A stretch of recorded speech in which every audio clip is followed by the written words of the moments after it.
Laura was the type B to my type A, which I think is why we got along so well. Kind of quiet, unless I screwed up, and then got a little word or two from her. She was my partner. We did pretty much everything in life. In fact, we never spent more than 2 weeks apart for the first 28 or 30 years we were married. We chose to get married in 1971, so it was a long time ago. And most of our friends said, oh, that wouldn't possibly last. But when Laura was in the hospital, we celebrated our 45th. So we kind of fooled them all.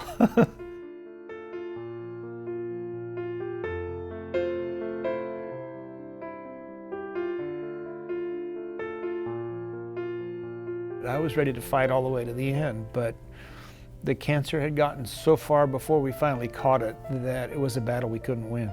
Essentially, if she survived the chemo, she may last another year. And she went, you know what? I don't want to spend another year going through this. And then she said, call hospice. I want you to take me home. She became the strongest person I ever met. She knew she was dying. I wasn't ready to accept it.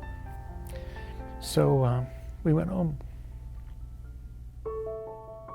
The help that we got from hospice was an amazing thing.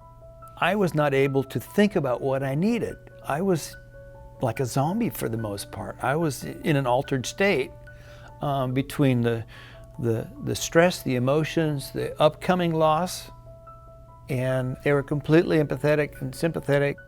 All of the hospice nurses that came, the first thing they did is they looked at her. They wanted to make sure she was comfortable, pulse is good, she's breathing good. What I didn't get right away is they were looking at me just as hard to see how I was holding up. They were there kind of with a hand on my shoulder. It's okay, Mike, we're here. And that was huge. We were home for 9 days. Hospice of Santa Cruz County allowed us to exhale.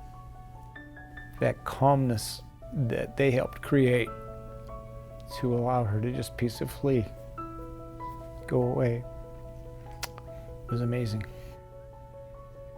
And then they offered other services that I used later after Laura passed. There was a drop-in group on Fridays, and we would talk for an hour with counselors about what we're going through. What's nice about a support group is you first find out you're not alone. In the telling, it allows you to heal. And that's what happened in these sessions.